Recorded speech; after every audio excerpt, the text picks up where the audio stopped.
आज के शो में चेयरमैन नैब का मेगा करप्शन केसेस को मंतकी अंजाम तक पहुंचाने का अज़म।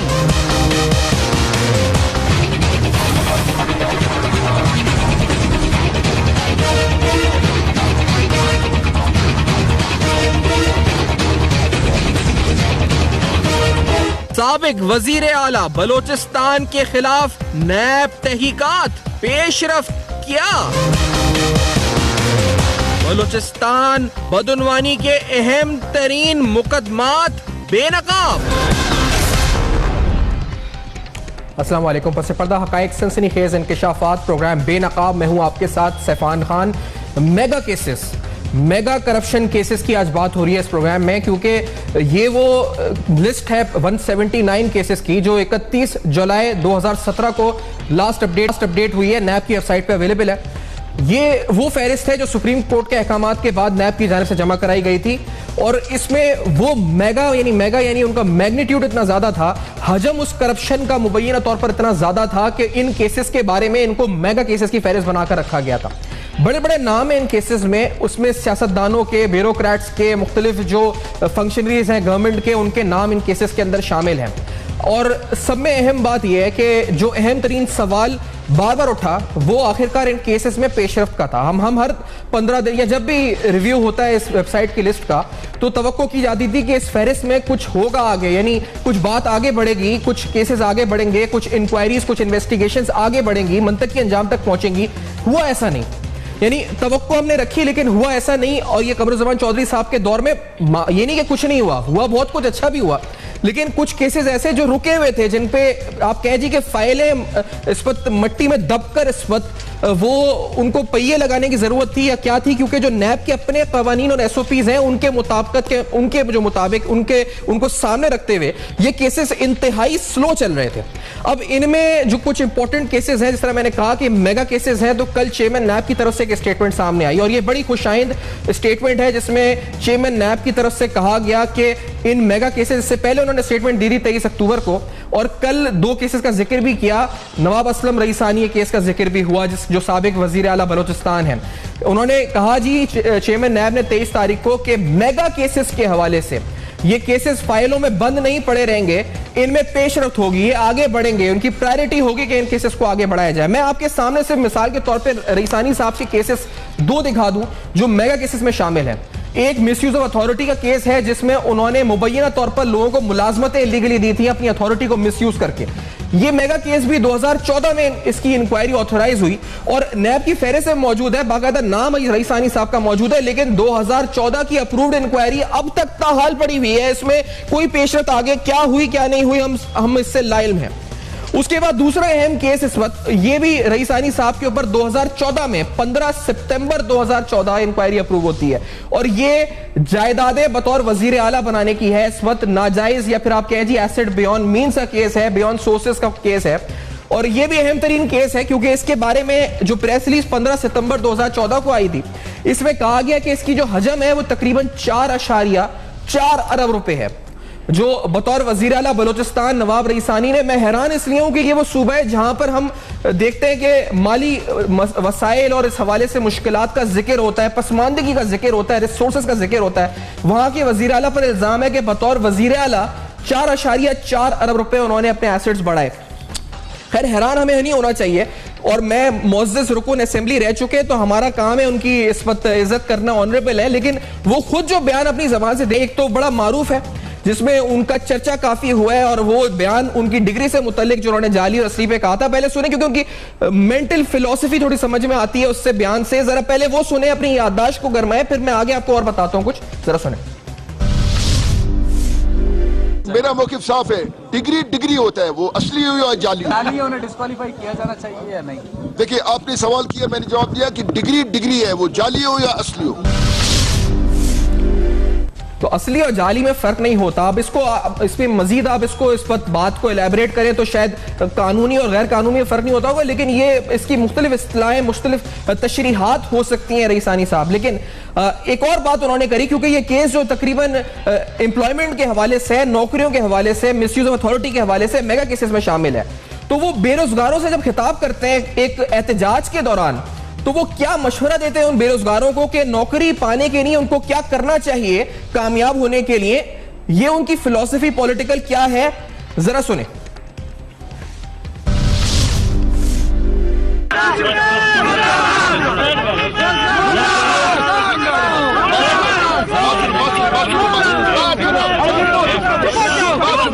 तुम लोग सब मुर्दाबाद, रोड बंद किया, तुम लोग सब मुर्दाबाद। नहीं देखो, अगर तुम लोग अपने आप को सिविलाइज यानी इंसान समझते हो, तुम लोग रोड को बंद मत करो, तुम लोग सब मुर्दाबाद। ये कोई तरीका है? मुर्दाबाद फिलहाल ये रोड बंद किया हुआ है क्योंकि तुम लोग पीपल्स पार्टी के हो? ना सर, बेरोजगार जो बेरोजगार है, बात सुनो, जो बेरोजगार है वो शासित में साले, अगर वो उसका किस्मत लग गया तो वजीर बनेगा, नहीं तो वो फकीर बनेगा। जो बेरोजगार है सियासत में हिस्सा ले, बड़े ऑनरेबल है सियासतदान हमारे लिए होते हैं, पार्लियामेंटेरियंस भी होते हैं, किसी की तस्दीक करना मकसद नहीं है, लेकिन वो फॉर्मूला बता रहे हैं लोगों को, बेरोजगार हो तो सियासत में हिस्सा लो, अगर किस्मत चमक गई तो वजीर बन जाओगे। और फिर ये केस आप देख रहे हैं 4.4 अरब रुपए का, ये केस जो है इस वक्त गैर कानूनी नाजायज असासे बनाने का केस है जो बतौर वजीर आला उन पर हुआ, और इस पर चेयरमैन नैब ने कहा, और आप बड़े मोहतरम चेयरमैन नैब है, हम तवक्को करते हैं कि ये मामला आगे बढ़ेगा, लेकिन हम कंसर्न हैं बलूचिस्तान में, हम कंसर्न है कि ये तमाम वसाइल लोगों तक पहुंचे, हेल्थ वेलफेयर बेनिफिट्स में पहुंचे। उनकी असेंबली कितनी कंसर्न है, यानी बलूचिस्तान की असेंबली के मेंबरान क्या राय रखते हैं करप्शन, बढ़ती हुई करप्शन के बारे में, जरा ये भी सुने। बलूचिस्तान में जितने करप्शन हुए हैं उनकी इन्वेस्टिगेट होनी चाहिए, उनके साथ कोई कंप्रोमाइज नहीं होनी चाहिए। और हम नेशनल पार्टी वाले अपने आप को सबसे पहले पेश करने के लिए तैयार हैं। जब तक 2.5 साल हुकूमत पूरा काबिना हुकूमत मुस्ताफी न हो जाए और ये रास्ते से निकल न जाए और हर एक अलमारी खोल दे और हर एक अपना घर का दरवाजा और अपना अलमारियां सामने रख देता है कि दूध का दूध पानी का पानी हो जाए। एक ब्रेक का वक्त हुआ है, क्योंकि इस ब्रेक के बाद आएंगे तो आपको हम ये तमाम सूरत हाल जो दिखाई है, असलम रईसानी का केस, बलूचिस्तान असेंबली के मेंबरान की गुफ्तगू, और ये 2 मेगा केसेस, ये सिर्फ और नहीं है, इसके अलावा 179 केसेस हैं। तो चेयरमैन नैब ने एक इनिशिएटिव लिया है, तो उनको अप्रिशिएट करते हुए आगे बढ़ाएंगे प्रोग्राम को, और ऑडिट रिपोर्ट भी दिखाएंगे।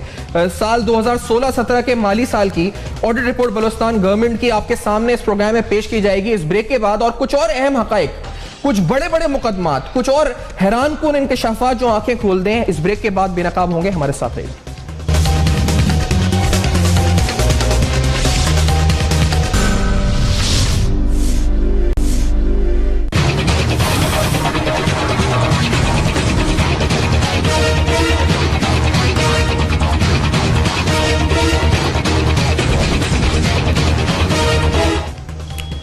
Welcome back. आप देख रहे हैं बेनकाब, और जिस तरह मैंने कहा कि मेगा केस है ये करप्शन का, जिस पर आज हम बात कर रहे हैं, गुफ्तगू कर रहे हैं। और मेगा के अलावा इसकी अहमियत और ये भी है क्योंकि ये ताल्लुक बलूचिस्तान से रखता है। अब बलूचिस्तान ये वो सूबा है जहां पे पसमानदगी, वसाइल की कमी, दीगर हवालों से हम सुनते हैं कि इस वक्त फंड्स की कमी है, शॉर्टेज है, लेकिन वहीं पर इतने बड़े बड़े बदनवानी केसेस, जिसमें साबिक वजीर आला पर 2 अहम केसेस नैब की मेगा 179 की फहरिस्त में शामिल हैं। इसमें एक, जिस तरह मैंने बताया कि मिसयूज ऑफ अथॉरिटी का केस है, और इस तरह एक एसेट बियॉन्ड मीन्स का केस है, जिसमें तकरीबन इन पर इल्जाम है कि इन्होंने बतौर वजीर आला 4.4 अरब रुपए के एसेट्स एक्यूमुलेट किए, जो कि नाजायज जराए से हुए मुबैना तौर पर। और इसकी तहकीकात के लिए चेयरमैन नैब ने कहा है कि सॉलिड एविडेंस और लॉ के तहत आगे बढ़ा जाएगा।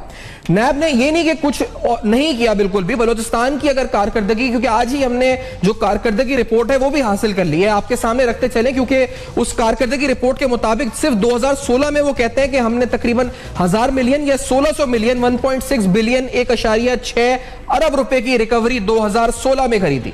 और इसी तरह जो इन्वेस्टिगेशंस और इंक्वायरीज की तादाद है कानून के मुताबिक जो नैब बलूचिस्तान ने करी, उस फहरिस्त में भी तकरीबन 107 इंक्वायरीज और 37 के करीब इन्वेस्टिगेशंस वो कहते हैं हमने करी। और 2017 को बड़ा अच्छा साल बलूचिस्तान के नैब ने करार दिया है। लेकिन यह सवाल है, क्योंकि चेयरमैन नैब ने खुद कहा है कि इस केस को आगे बढ़ाया जाएगा, तो हम तवक्को रखते हैं कि जल्द अज जल्द वजीर आला साबिक बलूचिस्तान पर जो केस है इसको आगे मंतकी अंजाम दिया जाएगा। मैं एक और बड़ा केस जो मुश्ताक रईसानी साहब से मुंसलिक है, जिसमें अच्छी खासी रिकवरी हुई थी और लाखों नहीं बल्कि करोड़ों रुपए उनके घर से बरामद हुए थे, बड़े बड़े प्ली बार्गेन हुए थे।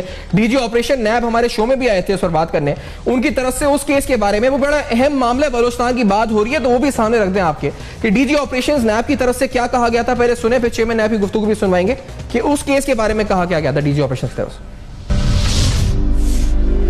11 प्रॉपर्टीज थी, वो सारी की सारी उन्होंने सरेंडर कर दी। ये तकरीबन 1 अरब 25 करोड़ रुपए बनती है। 65 करोड़ 32 लाख का कैश, 3,300 ग्राम सोना, जिसकी मालियत तकरीबन 1 करोड़ 35 लाख रुपए बनती है आज के मार्केट रेट के हिसाब से अगर देखा जाए। क्योंकि उनको अदालत के अंदर धमकियां दी गई कि आप बलूचिस्तान से वापस नहीं जा सकेंगे। उसके बावजूद उन वकला ने और उन इन्वेस्टिगेशन टीम के अफराद ने डट के मुकाबला किया।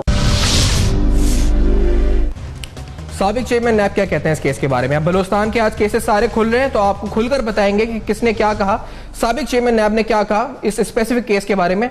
सुने जरा। एक हैवी रकम बरामद हुई थी और फिर जब उसकी फर्दर इन्वेस्टिगेशंस की गई तो उसके अंदर उसकी जब कड़ियां मिलाई गई तो एक उससे भी ज़्यादा खतीर रकम बरामद हो सकी, जो कि कौमी ख़जाने से मुख्तलिफ जो है तरीक़ों से लूटी हुई थी।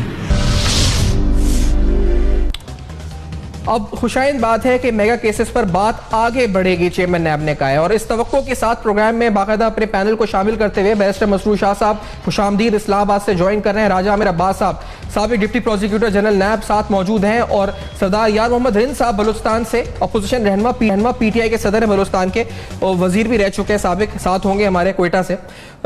राजा आमिर अब्बास साहब, मेगा केसेस पर चेयरमैन नैब ने कहा है कि आगे बढ़ेंगे। रईसानी साहब का केस है, 2 केसेस हैं सर। एक तो एसेट एक्यूमुलेशन का केस है बियॉन्ड मींस और उसके साथ साथ दूसरा मिसयूज ऑफ अथॉरिटी का केस है। खुद फरमाते हैं जब बेरोजगारों से खिताब करते हैं कि जाओ सियासतदान बनो, सियासी पार्टी में जाओ, किस्मत चमक गई तो वजीर बन जाओगे। डिग्री नहीं होती, जाली भी होती है, असली भी होती है। तो बड़े सबूत तो उन्होंने अपने बयानात में खुद दिए हुए हैं इस वक्त। कितने बड़े केसेस हैं ये जो आगे बढ़ेंगे राजा साहब आपकी नजर में? सफियान, ये वो केसेस हैं कि जो वाकई ही मेगा करप्शन में आते हैं, क्योंकि अगर एक सूबे का चीफ एग्जीक्यूटिव डायरेक्टली इन्वॉल्व होगा तो उसके मिनिस्टर्स भी यकीनन करप्शन की तरफ माइल होंगे, उसकी सेक्रेटरीज भी करप्शन की तरफ माइल होंगे, जो कि हमने देखा कि उन्हीं के एक मिनिस्टर थे खालिद लांगो, उन्हें अरेस्ट किया गया। फिर उन्हीं के सेक्रेटरी थे मुश्ताक रेसानी, उन्हें अरेस्ट किया गया। ये जो CM थे, इनके एक कोई स्टाफ ऑफिसर थे इमरान साहब, ये मालिक बलोच के थे। ये तो ये वाले जो थे, अगर मैं सही कह रहा हूँ, रईसानी और खालिद लांगो, तो ये मुश्ताक रईसानी ये अब्दुल मालिक साहब के जमाने में थे। रईसानी साहब जो हैं उनके जमाने के तो असल रईसानी साहब के तो नहीं हुए। जी तो हाँ नहीं, उनके जमाने के भी काफी केसेस हैं। वो कोई पीपल्स पार्टी के अभी सदर भी हैं, 1-2 और भी फूड में हैं। बहुत सीरियस किस्म के केसेस हैं। और फिर इनके जो सेक्रेटरी यहाँ से पकड़े गए थे बैरियर टाउन से, तो उनके घर से जो गोल्ड और जो करेंसी निकली थी और उसके बाद जो उस वक्त की नैब अथॉरिटीज थी उन पे एक क्वेश्चन मार्क आया था कि वो घर में मौजूद थे, इन्हें इत्तला थी। तो ये क्या इस तरीके से गए थे, उन्हें इंफॉर्मेशन पहले से दे दी गई थी कि आप दीवार टाप के भाग जाइए, और वो दीवार टाप के भाग गए थे।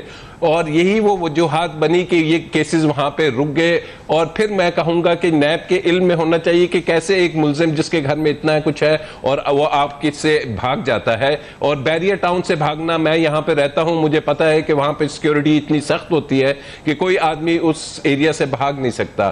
तो यहाँ पे नैब का अगेन एक क्वेश्चन मार्क आया। और फिर ये जो केसेस थे रेसानी साहब के जमाने से लेके आज तक क्यों बंद रहे, क्या वजूहात थी, ये वही नैब थी। उसके बाद हम आ जाते हैं ये मुश्ताक रेसानी वाले केस में। इस केस का तो मुझे फर्स्ट हैंड इल्म भी है। और ये केस में फिर अगेन कमर जमान साहब चेयरमैन नैब जो अभी आपने दिखाए, इन्होंने इस चीज को फर्दर इन्वेस्टिगेट नहीं किया। अच्छा। कि ये जो रैकेट है, वहां पे एक रैकेट है जो काम करता है करप्शन का।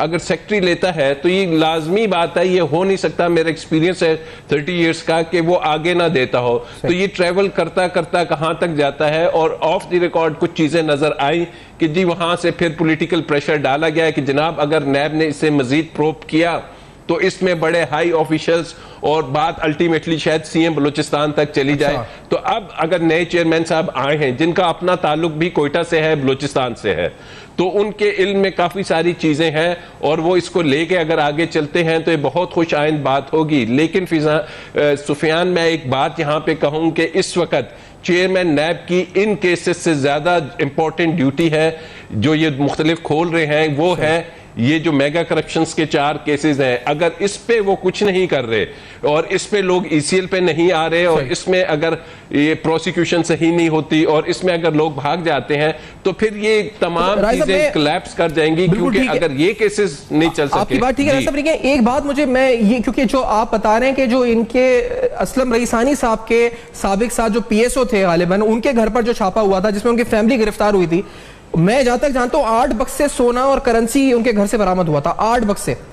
तो वो भी यहाँ से रिहा हो गए, बाद में क्या हुआ, लेकिन 8 बक्से सोना और करेंसी घर से बरामद इस्लामाबाद में, ये वही केस है? ये वही केस है, ये एग्जैक्टली वही केस है। और ये चूंकि उनके PSO थे तो ये डायरेक्टली उनसे रिलेटेड थे। और अब जब इनकी एसेट्स की छानबीन होगी तो ये देखेंगे कि इस्लामाबाद में इनकी कितनी प्रॉपर्टीज हैं और UAE में इनकी काफी सारी मनी लॉन्ड्रिंग के जरिए गया हुआ है, वो भी ये चेक करेंगे। अच्छा। तो अगर इसको प्रॉपरली, क्योंकि एक खुशाइंद बात इस वक्त ये है कि जो DG बलोचिस्तान है इस वक्त, ये वही DG हैं जिन्होंने JIT में थे, इरफान नईम मंगी साहब। तो ये एक बड़े ऑनेस्ट और डेडिकेटेड ऑफिसर है और इनसे हमें तवक्का है कि ये बलोचिस्तान या सिंध जहां पे करप्शन की एक्सट्रीम हुई है तो वहां पे ये डेफिनेटली ऐसे एक्शंस लेंगे कि वहां पे करप्शन को कर्टेल करें और उसको खत्म करें। सही है सर, मैं सुन के जो तफसीलात हैं, क्योंकि मैंने मुश्ताक रईसानी साहब का हमने केस देखा था, ये वाला केस है PSO का, इमरान घिचकी इनका नाम था, तो ये मसरूर शाह साहब, और अब ये साबित तो होने, मामलात आगे बढ़ने, इस वक्त पेशरफ्त होनी है, तहकीकात होनी है, साबित कोई होता है मुजरिम नहीं होता, लेकिन ये सुनने में कैसा लगता है कि 4.4 अरब रुपए एसेट एक्यूमुलेशन बियॉन्ड मींस, वजीर आला बलोचिस्तान साबिक। फिर ये शाह साहब वो सूबा है जहां पर मैं बार बार कह रहा हूं कि हम रिसोर्सेज का रोना रोते हैं, हम डेवलपमेंट का रोना रोते हैं, हम कहते हैं जी वहां वेलफेयर प्रोजेक्ट्स जो अवाम है उनके लिए नहीं खर्च होता पैसा, उधर ये इतने मैग्नीट्यूड करप्शन, इतने बड़े बड़े केसेस सामने आते हैं। मसूद शाह साहब, सैफान, वो शायर ने जिस तरह कहा है ना कि इस घर को आग लग गई घर के चिराग से, तो बलूचिस्तान में अगर आवाज़ उठती है कि उनके हकूक सलब हो रहे हैं तो मेरे ख्याल में वफाक ने तो चले जो कमी ज्यादती की इतने अरसे से, लेकिन जितना जुल्म बलोचियों को बलूचिस्तान की अपनी हुकूमत ने पहुंचाया है, और ख़ास तौर पे पिछले पीपल पार्टी के दौर में आप देखें जो करप्शन का बाजार गर्म था, मगर आप मतलब हैरान हो जाएंगे कि दुनिया में कई मिसाल नहीं मिलती कि एक वजीर आला अपने सूबे की काबीना की मीटिंग दुबई में जाके कर रहा है, उसका सारा खर्चा नेचुरली सरकार उठाएगी, उधर उनके रहने का खर्चा, सेक्रेटरीज भी जाएंगे, स्टाफ भी जाएगा, और ये आपको पता है इतने सादा लोग हैं, कोई 2-3 सितारे होटल में तो रहेंगे नहीं, सारे 5 स्टार होटल में रहते थे। तो करप्शन का एक खुली छूट इनको थी। तो एक तो बात यह है कि यह आपका पॉइंट बिल्कुल ठीक है कि उस एंगल से अगर देखा जाए तो बड़ी ज्यादती हुई है, बलोच कौम के जो वसाइल हैं जो उनको वफाक की तरफ से मिले उनके हक पर डाका डाला गया है। तो सबसे पहले तो चाहिए कि जो बलोच है, जो पठान है बलूचिस्तान में, वो इनका गिरेबान पकड़े।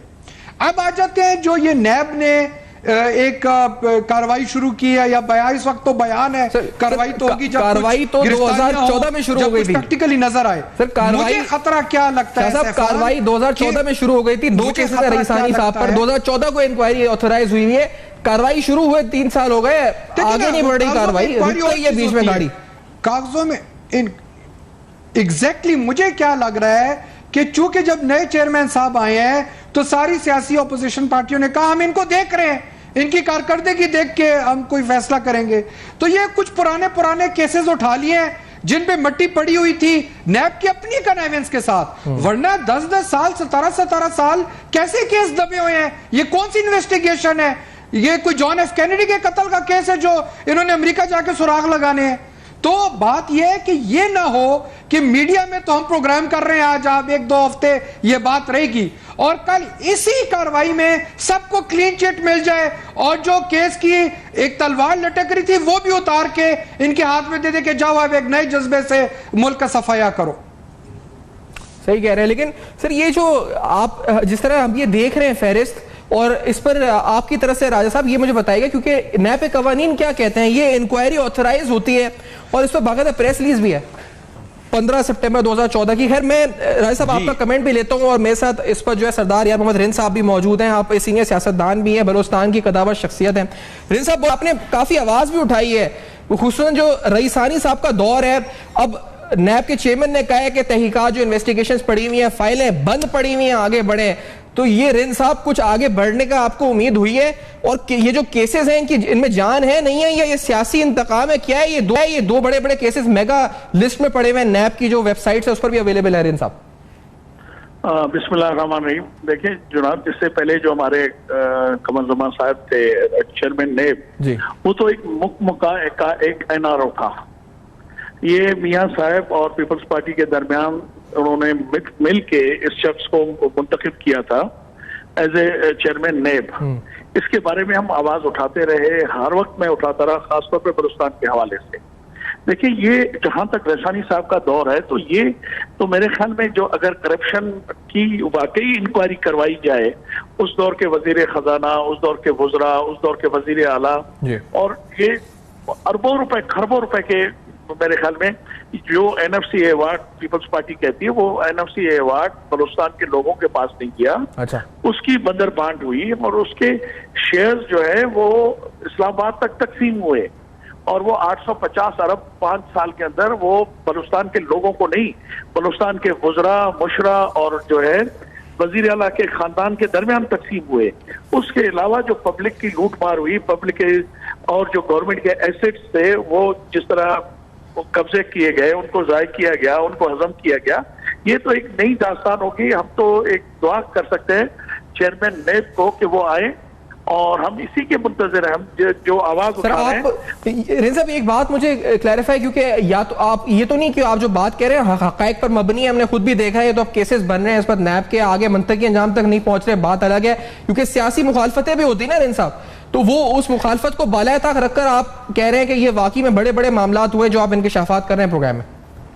मैं आपको बताऊं, ये पैराडाइज लीग सरदार रिंद की नहीं थी, ये पनामा लीग सरदार रिंद की नहीं थी, ये अरबों रुपए जो अफगानी पाकिस्तान के हमारे साबका दौर हुकूमत में एक वजीर आला साहब के जो एक स्कैंडल आया है, सही बात है, और पुलिस के जो रिफॉर्म्स के लिए पैसे आए वो कहाँ गए, ये इंक्वायरी होनी चाहिए। हम तो नहीं कहते आप उठा के उनको सजा दे। सही बात है सर। एक ब्रेक का मुझे सरदार साहब कहा जा रहा है, मैं इस ब्रेक के बाद भी आपका कमेंट हम लेते हैं, लेकिन एक फौरी ब्रेक है, इसके बाद आते हैं। तो मेरे साथ बैरिस्टर साहब, राजा आमिर अब्बास साहब और सरदार यार मोहम्मद रिंद साहब साथ मौजूद हैं।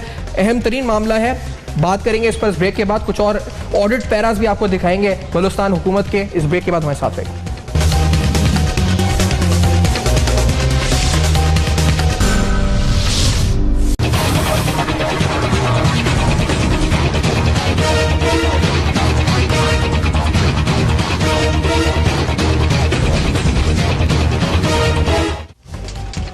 Welcome back. आप देख रहे हैं बेनकाब। आज अहम तरीन मामला पर बात हो रही है। चेयरमैन नैब की तरफ से ये कहा गया जी कि मेगा केसेस पर आगे बढ़ा जाएगा, फाइलें दबा के नहीं रखी जाएंगी जैसे रखी गई थी। 179 मेगा केसेस हैं, और रईसानी साहब का जिक्र भी कल हुआ है, क्योंकि ये भी एक इंपॉर्टेंट केस है साबिक सीएम बलूचिस्तान का, उस सूबे का जहां पर हम पसमानदगी डेवलपमेंट फंड्स का सुनते हैं कि मिल नहीं रहे, लेकिन वहां अरबों रुपए, तकरीबन 4.5 अरब रुपए asset accumulation, asset beyond means, यानी आपने नाजायज असासे बनाए। साबिक वज़ीर आला बलूचिस्तान के ऊपर केस है, सितंबर 2014 से केस है, बढ़ा नहीं आगे। हम तवक्को रखते हैं कि आगे बढ़ेगा। ऑडिट पैरास क्या कहते हैं 2016-17 माली साल मौजूदा हुकूमत के, और इसमें आप देखेंगे तो इरेगुलर एक्सपेंडिचर तकरीबन 6 अरब रुपए से ज्यादा, नॉन प्रोडक्शन ऑफ रिकॉर्ड 7 अरब रुपए से ज्यादा, इसी तरह unauthorised expenditure 755 million, embezzlement doubtful expenditure 532 million. ये वो हेड्स हैं, यानी ऑडिट पैरास हैं, इन पर डिस्कशंस यकीनी तौर पर होने हैं या कुछ पर हो रहे होंगे, लेकिन ये अमाउंट्स बहुत ज्यादा हैं। मैं जिस तरह कह रहा हूं बार बार कि जहां डेवलपमेंट और पूरा फंड आप कहते हैं कि हमें नहीं मिल रहा या हम फेडरल हुकूमत नहीं देती, वहां इतने बड़े बड़े ऑडिट पैरास में ये जो मामला डिस्टॉर्शन सामने आई हैं, ये भी हैरानकुन है। तो राजा आमिर अब्बास साहब, ये केसेस बढ़ते क्यों नहीं आगे सर? ये सितंबर 2014 और एसओपी नैब की कितने दिन में इन्वेस्टिगेशन, इंक्वायरी, रेफरेंस का मरहला होना चाहिए, और 2014 से रुके हुए, ये क्या मामला है? देखिए ये केसेस जो बढ़ते नहीं हैं, ये ना बढ़ने की वजह कमर ज़मान कायरा साहब थे, जिन्होंने पॉलिटिकल जितने भी लोग थे उनके खिलाफ केसेस उन्होंने रोके हुए थे, और किसी पे भी अमल दरामद नहीं हो रहा। उनके 5 साल के टेनोर में आप देख लीजिए कि मासवा ये सिंध के दो केसेस एंड में खुले हैं, डॉक्टर आसिम और ये इसके मेमन साहब के, इसके अलावा कोई पॉलिटिकल पर्सन के खिलाफ नहीं था, क्योंकि वो पॉलिटिकल एलीट के खिलाफ उन्होंने ये एक साइलेंट डायरेक्शंस दी हुई थी कि कोई इस किस्म के केसेस ना खोले जाएं। इंक्वायरीज तो आ जाती हैं, क्योंकि जब कंप्लेंट आती है तो कंप्लेंट वेरिफिकेशन के बाद वो कन्वर्ट होना ही होना है उसने इंक्वायरी में। लेकिन इंक्वायरी की स्टेज पे वो रख देते हैं और वो पड़े रहते हैं, ताकि अगर तो कोई पैसा वॉलंटरी रिटर्न करना चाहे तो कर ले, अदरवाइज वो किसी स्टेज पे इंक्वायरी को क्लोज करना बहुत आसान होता है। और जब इन्वेस्टिगेशन में वो कन्वर्ट होते हैं तो फिर उस इन्वेस्टिगेशन को अदालत में ले जाया जाता है और अदालत उसको क्लोज कर सकती है, सिर्फ नैब नहीं कर सकती। तो यही वो वजूहात हैं कि उसको वो अलमारियों में रख देते थे कि इसको अगर अभी तो हम यूज नहीं करेंगे, हमारे पास आ गया, और जब कहीं से कोई रिस्पॉन्स आएगा तो इसको क्लोजर की तरफ ले जाएंगे। तो ये प्योरली मैं कहूंगा कि मैलेफाइडीज थी और फैसिलिटेशन थी। और नैब इस सिलसिले में, सिवाय मैंने पहले भी अर्ज किया, पंजाब में पटवारियों के हाथ से ऊपर किसी पे हाथ नहीं डालता था, इसी तरीके से बलूचिस्तान में भी यही हाल था। कितने ज्यादा, कोई एक मिनिस्टर बताए इन्होंने पकड़े कौन थे बलूचिस्तान से, कोई असिस्टेंट डायरेक्टर फूड था, कोई ठेकेदार था, कोई छोटे छोटे थे। लेकिन अब जब ये रैसानी साहब का केस आया, ये मुश्ताक रैसानी का, इसके साथ साथ फाइनेंस के मिनिस्टर थे खालिद लांगो, लेकिन मैं अगेन आई रिपीट, अनफॉर्चुनेटली उसके अंदर सही इन्वेस्टिगेशन नहीं की। ये भी वहां के वो जो डीजी थे वो बड़े अच्छे ट्रेंड ऑफिसर थे जो पुराने थे, और ये उनकी जाती मेहनत की वजह से आया। लेकिन जब ये हेड ऑफिस में आ गया तो उन पे भी शायद कुछ ऐसा दबाव पड़ा कि वो इसको आगे मजीद लेकर नहीं चले और वहीं रुक गया। तो ये वो वजूहात थी। लेकिन अब नए चेयरमैन साहब आए हैं, वो यकीनन खोलें, तमाम ऐसे केसेस खोलें, लेकिन अगेन आई रिपीट कि focus should be on the main case जो मियां नवाज शरीफ और डार साहब का है। जी कितना हैरान कौन है मसरूर शाह साहब, ये जो ऑडिट पैरास बताते हैं फिगर्स बलूचिस्तान में एम्बेजलमेंट मुबैना तौर पर है, ये पैरास डिस्कस होते होंगे, अपोजिशन वहां पे मेंबरान पार्लियामेंट ऑनरेबल आगे बात बढ़ाते होंगे, लेकिन ये फिर वही बात कि वहां की बात हो रही है जहां पर डेवलपमेंट फंड्स, जहां पर ये सुना जाता है कि ये नहीं है वो, यानी हमें वफाकी हुकूमत की तरफ से वहां घरों से पैसे 73 करोड़ रुपए किसी के घर से 8 बक्से सोना, पार्लियामेंटेरियन से सारे नहीं, बाज लोगों के घरों से। मसरूर शाह साहब, ये माजरा क्या है आखिरकार? देखिए, अगर करप्शन का इंडेक्स निकालें तो बलूचिस्तान तो उसके ऊपर सबसे टॉप पर है, क्योंकि फंड्स तो धड़ाधड़ जा रहे हैं प्रोविंस से, फेडरल गवर्नमेंट से सूबे की तरफ। और जिस तरह का गवर्नमेंट का लाइफस्टाइल मैं आपको बता रहा था कि जब मीटिंगें दुबई में हो, ज्यादातर अगर आप इनकी कैबिनेट की मीटिंग्स देखें इस्लामाबाद में होती थी, ज्यादातर यहाँ पे मीटिंग्स की थी दुबई में, दूसरे मुल्कों में जाके हुई है। तो आप सोच सकते हैं कि इनका क्या शाहाना लाइफस्टाइल गवर्नमेंट का था। और ब्यूरोक्रेट्स तो कुछ एक वक्त आया था बलूचिस्तान में जब सिफारिश करके उधर पोस्टें लगवाते थे, उनको पता है इधर तो फिर भी नैब की आंख मौजूद है, FIA है, सुप्रीम कोर्ट के सुओ मोटो हो जाते थे। बलूचिस्तान में तो अंधाराज था, उधर तो खुली छूट थी, जो मर्जी करें। आपका मीडिया भी देखे इसमें, उसको मैं थोड़ा कसूरवार ठहराऊंगा कि जो स्कैंडल्स थे सारे इनको यहां नजर आते थे, इस्लामाबाद में वो नहीं उठाते। बलूचिस्तान में खुली छूट थी, लेकिन उस तरह उसको नहीं उठाया गया, उस तरह कैमरे की आंख ने नहीं देखा। नेचुरली फिर सुप्रीम कोर्ट भी उस जमाने में मीडिया की मरूने मिन्नत थी, सुओ मोटो भी नहीं आते थे। तो और नैब की कारकर्दगी तो आपके सामने ही है, और इसमें कार्रवाई तो अभी होनी चाहिए, जो हो गया वो हो गया। और उन अफसरान के खिलाफ भी कार्रवाई होनी चाहिए जो इन फाइलों के ऊपर ताला लगा के भूल गए। बिल्कुल सही, क्यों इतना अरसा हुआ? क्योंकि आप देखिए ना, अगर 10 साल बाद प्रोसिक्यूशन करेंगे भी तो वो विटनेसेस ही नहीं रहेंगे। अगर आप 10 साल बाद केस अदालत में ले जाते हैं तो जो अफसरान ने पहले 161 का बयान रिकॉर्ड किया है, क्या वो हयात भी हैं कि नहीं हयात? तो और फायदा जो है मुल्जिम ले जाएगा। तो मुझे तो ये एक इंजीनियर्ड एक्सरसाइज लगती है कि ये जो पेंडिंग केसेस हैं, लटकती तलवारें हैं, ये लाएं, इनको बेनिफिट क्लीन चिट मिले और ये एक नए जज्बे से मुल्क को लूटना शुरू कर। सरदार रिन साहब, आपसे भी आपने सुनी गुफ्तगू शाह साहब की भी और राजा आमिर अब्बास साहब की। ये सर, ये जो एक थोड़ी देर कबल मैंने जो है इस पर रईसानी साहब की गुफ्तगू सुनवाई थी एक एहतजाज में। वो कहते हैं अगर तुम लोग बेरोजगार हो तो सियासी जमात ज्वाइन करो, अगर किस्मत चमक जाए तो वजीर बन जाओगे और फिर तुम्हें नौकरी मिल जाएगी। तो मतलब ये अप्रोच मजाकन कह रहे थे, तबीयत ऐसी है या ये फिलॉसफी है ये पॉलिटिकल उनकी? देखिए, उन्होंने आज तक जितने कमेंट्स दिए हैं उसमें कोई झूठ नहीं है। वो वाहिद आदमी थे जो करते थे और आके बोलते थे कि मैंने ये किया है। मगर मैं आपको बता दूं कि उनके दौर में जिस तरह 850 अरब NFC अवार्ड में 5 साल में बलूचिस्तान के शेयर में आए और उसको लूटा गया, आप तस्वर नहीं कर सकते। यहाँ तो पूरी दास्तान लिखी जा सकती है, मगर यहाँ कोई बात करने के लिए नहीं है। कोई यहाँ पे नेब यहाँ खामोश बैठी हुई है, उसने सत्तू पिए हुए हैं। आप मुझे सिर्फ एक बात बताएं, ये सारे पढ़े लिखे लोग बैठे हैं, मैं तो इतना उसको नहीं जानता लॉ को, मगर एक फाइनेंस सेक्रेटरी के घर से 63 या 73 और 74 करोड़ कैश निकले हों, उसके अरबों रुपए के एसेट्स निकले हों, मगर उसने कहा है कि मुझे लाओ, मुझे बताओ, मैं बताऊं कि मुझसे किस किस से पैसे लिए हैं।